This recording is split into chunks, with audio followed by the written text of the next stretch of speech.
नमस्कार, माझं नाव अद्या सुर्वे. लग्नाच्या नंतरचं नाव अलिजा आतिफ तासे. राहणारी मुंबईत. 4 मुलं आहेत मला. लहान आहेत. सगळ्यात मोठा जो आहे तो 8 वर्षाचा आहे. लग्न झालं माझं 2017मध्ये फेब्रुवारी. हे लव्ह मॅरेज होतं. जसं मी आधीच्या इंटरव्ह्यूमध्ये सुद्धा बोलली आहे की हा माझा एक इमोशनली घेतलेला निर्णय होता, जो आज मला चुकीचा आहे असं कळत आलं 10 वर्षात. हे का मी सांगते, कारण आपल्यात जी स्त्रियांना इज्जत मान सन्मान देतात ते त्या जातीत देत नाहीत. हे मला कळत आलं कारण एक नेहमीच्या डेली रुटीनमध्ये त्यांच्या भाषेत शिव्या, मारपीट ह्या अशा सवयी होत असायच्या. त्यातही करून माझी सासू गुलशन पटेल, गुलशन तासे उर्फ गुलशन पटेल, तिला लेडी डॉन म्हणतात मीरा भाईंदर एरियामध्ये. आणि आज तिची फॅमिली आज किती वर्ष पटेल फॅमिली ही नावाजून आहे. क्रिमिनल रेकॉर्ड्स आहेत त्यांच्या अगेन्स्ट कितीतरी. आणि त्यांच्याकडनं खूप छळ झालेला आहे. तो हे खरं तर बोलायचं म्हणजे मला खूप तयारी करावी लागली कारण माझी 4 लहान मुलं आहेत. मला हे सगळं करायचं नव्हतं. मला माझं घरही सांभाळायचं होतं, संसारही तोडायचा नव्हता. पण एका व्यक्तीचं एक लिमिट असतं सहन करायचं, की किती त्याच्याने सहन होऊ शकतं. माझ्यानी जितकं सहन करू शकली ते मी 10 वर्षात केलं आहे.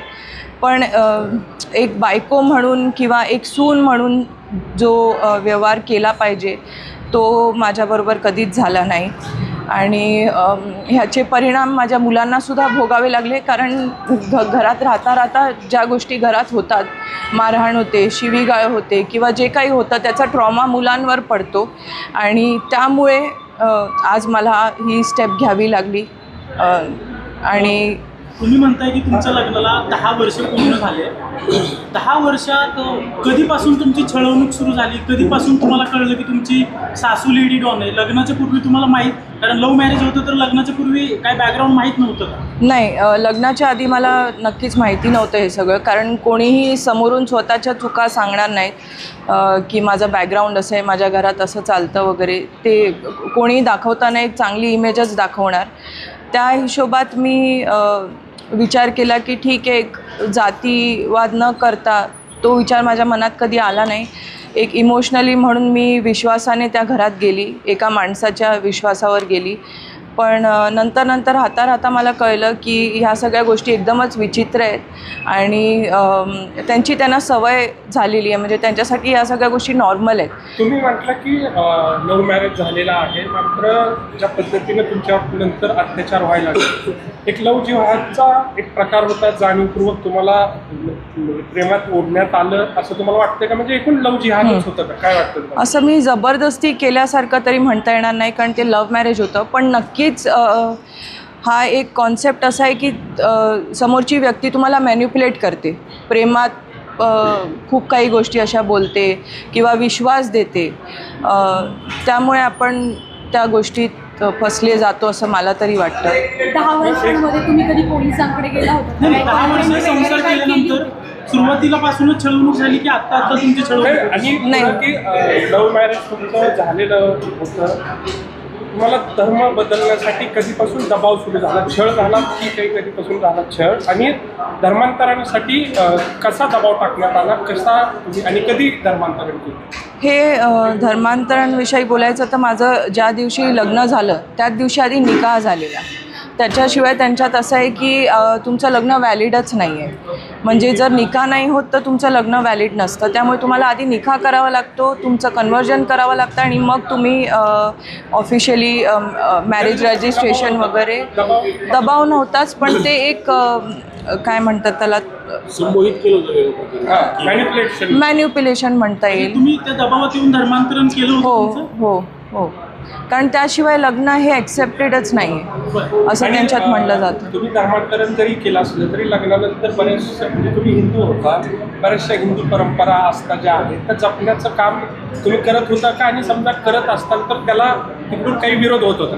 मी सुरुवातीला करायची, पण नंतर असं होतं की ही गोष्ट ॲक्सेप्टेडच नाही आहे त्यांच्या धर्मात, की तुम्ही कोणाला अल्लाशिवाय, जे आपण अजानमध्ये पण ऐकतो 5 वेळी जे अजान आपण ऐकतो त्यातही म्हटलं जातं की अल्लाशिवाय आणि रसूल मोहम्मद रसूल अल्लाह शिवाय दुसरं कोणीच माबूद नाही, म्हणजे त्याची काही अस्तित्वताच नाही आहे हे आपण ऐकलं जातं. आणि तेच माझ्या डोक्यात नेहमी भरलं जायचं की ह्या सगळ्या गोष्टी करून तुम्हाला स्वातंत्र्य नव्हतं बरोबर? नाही. त्याच्यानंतर ती एक मिस अर्थ म्हणून कॉम्पिटिशन झाली होती. हो. ती तुम्ही लग्नाच्या आधी का नंतर कसं? लग्नाच्या आधी मी फेमिना मिस इंडिया फायनलिस्ट होती आणि त्यानंतर लगेच माझं लग्न 2ऱ्या महिन्यात झालं. ज्यावेळी मी फायनलिस्ट म्हणून हे झाली त्याच्या 2ऱ्या महिन्यातच माझं लग्न झालं.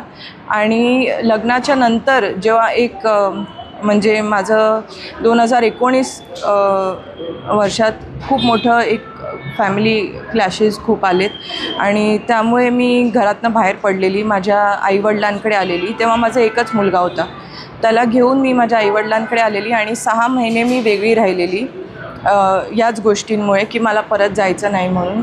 आणि त्यावेळेला मला अशा काही ऑपॉर्च्युनिटीज आल्या मिसेस इंडिया अर्थ किंवा काही. खाली धर्मांतरण केलं त्यावेळेस तुम्ही तक्रार किंवा कोणाला सांगण्याचा प्रयत्न केला नाही का? पोलिसांनी माझं मदत केली जबरदस्ती धर्मांतरण करण्याचं काम सुरू होतं नाही, त्यावेळी म्हणजे तुमच्या त्यावेळेस मॅनिप्युलेट होतं त्यांनी सांगितलं. मी तेच सांगितलं ना की जबरदस्ती असं हात पकडून गळा पकडून नाही झाली ती गोष्ट, पण त्या आधी आलं होतं. पण हो रिटर्न पण आलं होतं. 6 महिने मी आलेली त्याच गोष्टीमुळे, कारण खूप मारहाण झालेली. मी प्रेग्नेंट होती, तक्रारी दिलेली. हो, मी हजबंडकडनं व्हायची आणि सासूकडनं. मेन म्हणजे जी कल्प्रेट आहे, जी कान भरणे, किती केलं तरी ती आई असल्यामुळे तिच्या गोष्टी तो नक्कीच ऐकणार आणि त्यामुळे तो इन्फ्लुएन्समध्ये येऊन खूपच हार्श असं. आईवडिलांनी तुम्हाला रोखलं नाही का इथे राहण्यासाठी? खूप प्रयत्न केलेत त्यांनी, कारण मी एकटीच मुलगी आहे. 4 मुलं आहेत तुम्हाला. आता त्या मुलांना परत हिंदू धर्मात घेण्यासाठी तुमचा काही प्रयत्न आहे का? सध्या ते कुठला धर्म फॉलो करतायत हो. आणि समजा मुस्लिम धर्म फॉलो करत असतील तर त्या चौघांना परत हिंदू धर्मात घेण्यासाठी तुमचा काही प्रयत्न असणार? नाही, झाले 1-1.5 वर्ष मी परत तिथे राहताच आपले सगळे जे काही मी लग्नाआधी करायची देवाचं ते मी करायला सुरू केलेलं. त्यावर खूप अशा गोष्टी पण आल्या की अपोज केलं गेलं, पण मी तरीही करत होती. आणि नंतर मुलांवरही माझ्या यायला लागलं की माझा मुलगा कधी काही बोलला देवाबद्दल किंवा देवाचं नाव घेतलं आजी आजोबांचं ऐकून वगैरे, तर त्यालाही थोडंसं दबावलं जायचं. आणि आत्ता इथे आल्यानंतर जेव्हा मी हा डिसिजन घेतला की मला सेपरेटच व्हायचं आहे मुलांसाठी, कारण ह्याच्या पुढे माझ्याकडे ऑप्शनच नाही आहे काय.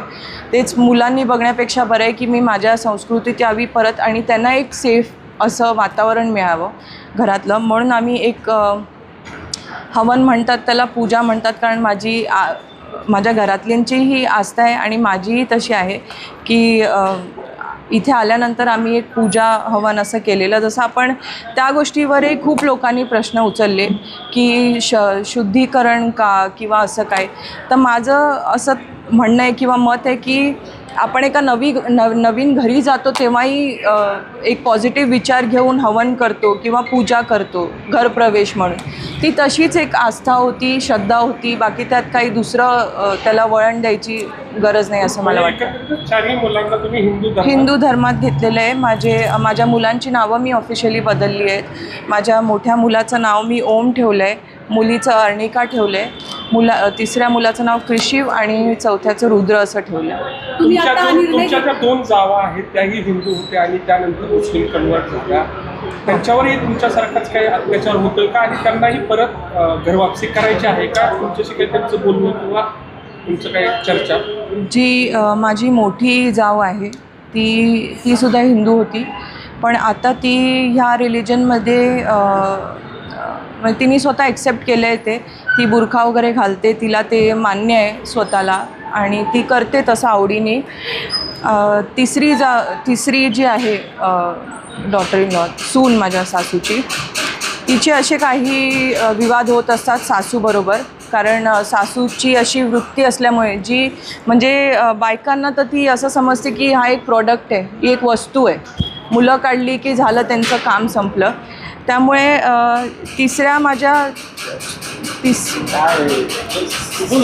तिसऱ्या तिच्या नी सुद्धा कंप्लेंट केलेली आहे. गेल्या वर्षात एक कंप्लेंट केलेली. तिला लग्न होऊन हार्डली 2 वर्ष झाली आहेत. तिला 1 वर्षाचा मुलगा आहे आता. पण तिने गेल्याच वर्षी एक कंप्लेंट केलेली की तिला जबरदस्ती काही मांस वगैरे खाऊ घातलं, तिचं जबरदस्ती कन्व्हर्जन केलं असं, आणि तिला धमक्या वगैरेही देण्यात आल्या. तिच्यावर हे झाल्यानंतर तिच्यावर खोटी FIR करण्यात आली एक्स्टॉर्शनची, की तिने केस मागे घ्यावी. तसे प्रयत्न खूप वेळ माझ्यावरही झाले आहेत, माझ्या घरातल्यांवर. पण तिने ती केस परत घेतली, सेटलमेंट झाली, परत घेतली. आणि आत्ता ज्या दिवशी माझी FIR झाली 14 तारखेला गेल्या महिन्यात, त्याच्या आधी 10 तारखेला तिची एक FIR झाली आहे त्यांच्या विरुद्ध, सासू आणि माझ्या हजबंड विरुद्ध, की म्हणजे एक्स हजबंड विरुद्ध, की असाच छळ तिलाही होतो आहे आणि तिचा धर्म पाळण्यात तिला फोर्सफुली तिला करून देत नाही आहेत त्या गोष्टी, त्रास आहे. हो. पण तिचा हजबंड तिच्याबरोबर आहे आणि त्यांचा संसार बरोबर चालला आहे, सासूबरोबर जे काही. लवजिहादचा आणि धर्मांतराचा प्रकार आहे. तर तुमच्या जो नवरा आहे त्याच्याशी तुमची कशी ओळख झाली होती, कसं लग्न झालं होतं, तुमच्या घरच्यांना ते माहीत होतं का तुमचं लग्न तुम्ही मुस्लिम व्यक्तीसोबत लग्न करता, हे सगळं माहीत होतं का, आणि कशी घटना हे सगळी झाली? ॲक्च्युली सांगायचं झालं तर सगळ्यात आधी आमचा एक ग्रुप होता, कॉमन फ्रेंड थ्रू मी भेटलेली, आणि त्याच्यात आमचं रिलेशन वगैरे चालू झालं. जेव्हा लग्नाची गोष्ट आली तेव्हा माझ्या घरातल्यांच्या कानावर मी हे घातलेलं, पण त्यांना ते स्वीकार नव्हतं, त्यांनी ॲक्सेप्ट केलं नव्हतं. आणि त्या विरोधातही जाऊन, ती माझी चूक होती हे मान्य आहे मला, पण त्यांच्या विरोधात जाऊन मी हे लग्न केलं. आणि खूप काळ ते माझ्याशी बोललेही नव्हते. जोपर्यंत माझा पहिला मुलगा झाला नाही तोपर्यंत ते असं खास असं माझं बोलणं व्हायचं नाही. पण ज्यावेळी माझा मुलगा झाला त्यावेळी त्यांनी मग ॲक्सेप्ट केलं की मुलीचा एक आता ठीक आहे, म्हणजे काय फ्युचरची गोष्ट आहे, जे काय आहे ते चांगलं होऊ दे ह्यांचं, हे समजून त्यांनी ॲक्सेप्ट केलं. नंतर आता तुम्ही इकडे आलेलं आहे, तुम्ही हे सगळं आता माध्यमांसमोर येतं, तुम्हाला अजून सुद्धा काही धमक्यांचा वगैरे फोन येतो का सासरकडच्याकडून? अजूनही तुम्हाला की हे सगळं दाबवण्याचा प्रयत्न केला जातो का, की दबाव आणला जातो का तुमच्यावर कोणत्या प्रकारचा? हो, माझ्या सासूचा नक्कीच येतो आहे.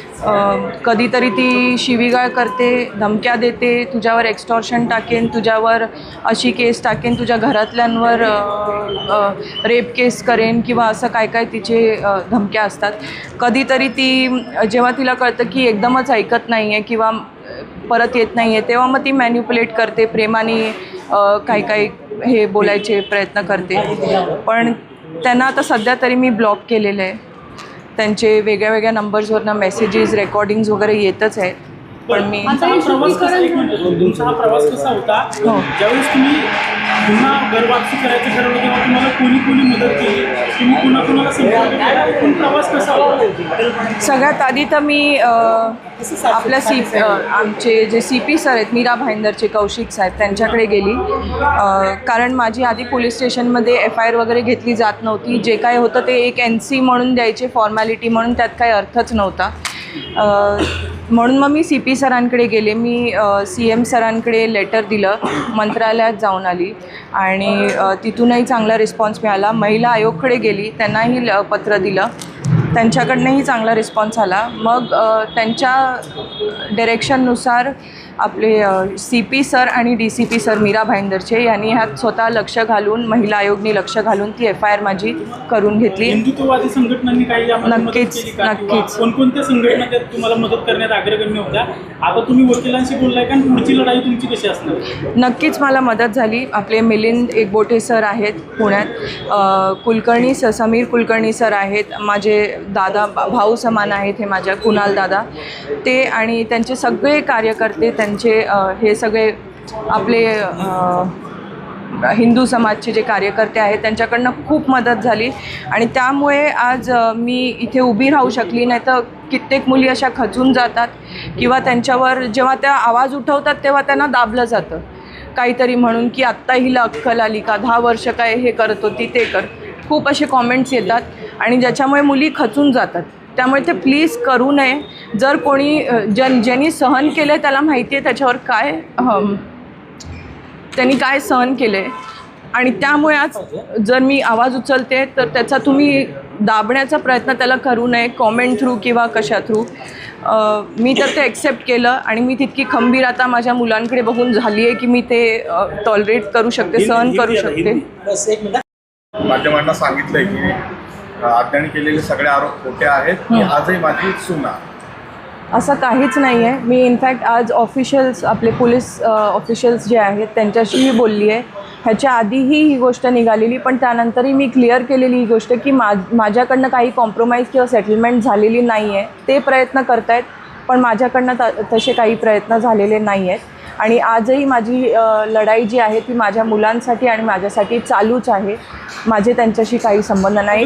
कायदेशीर प्रक्रिया कशा पद्धतीने सगळ्यात महत्त्वाचं म्हणजे तुम्ही वारंवार म्हणताय की तुमची सासू लेडी डॉन आहे, तिच्यावर अनेक केसेस आहेत, याकडे कोणी दुर्लक्ष केलं आणि तिची काय दहशत आहे?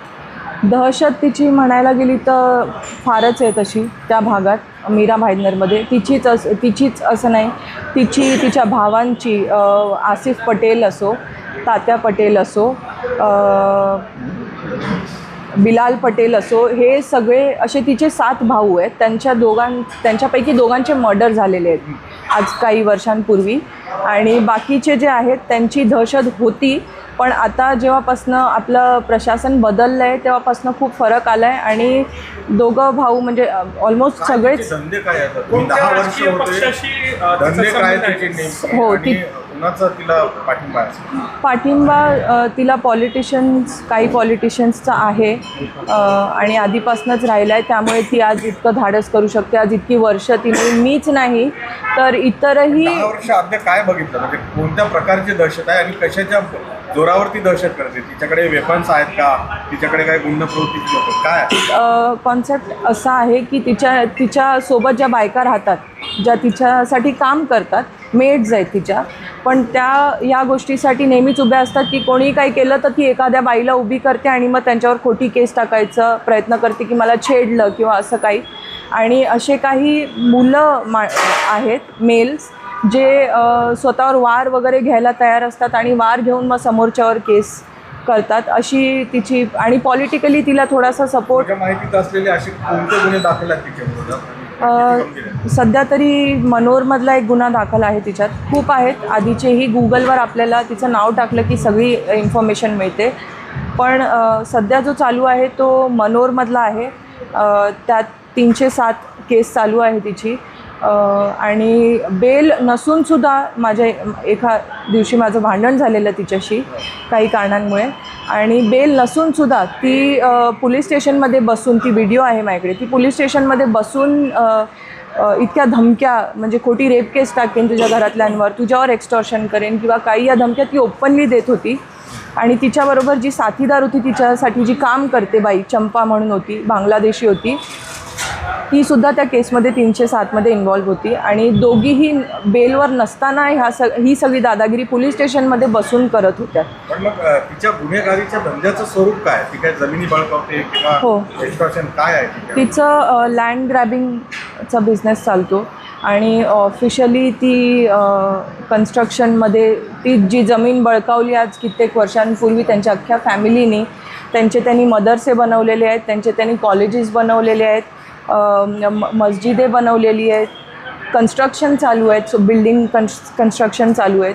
या सगळ्या जमिनी बळकावलेल्या आहेत आणि त्यावर खूप केसेसही त्यांच्यावर झालेल्या आहेत. याच बॅकग्राऊंडला धरून अत्यंत महत्त्वाचा प्रश्न आहे की या कुख्यात बॅकग्राऊंडची ही सगळी माणसं, त्यांच्याकडनं आता तुला थ्रेट वाटते का आणि त्याचे प्रयत्न होत आहेत? प्रयत्न होत आहेत.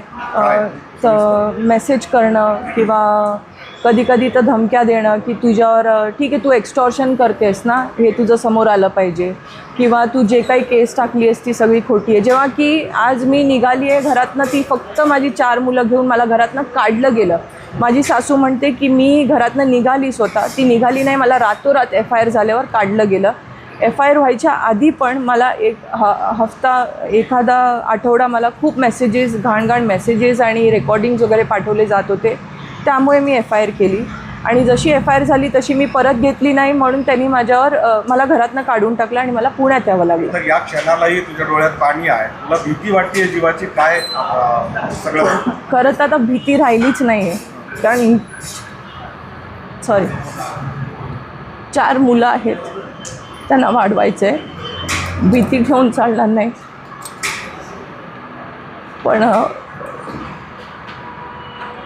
मी खंबीरपणे उभी आहे आणि मी लढणार या गोष्टीत, फक्त मुलांचा विचार करून. सरकारकडनं काय अपेक्षा आहे? सरकारकडनं हीच अपेक्षा आहे की असल्या लोकांना सपोर्ट करू नये.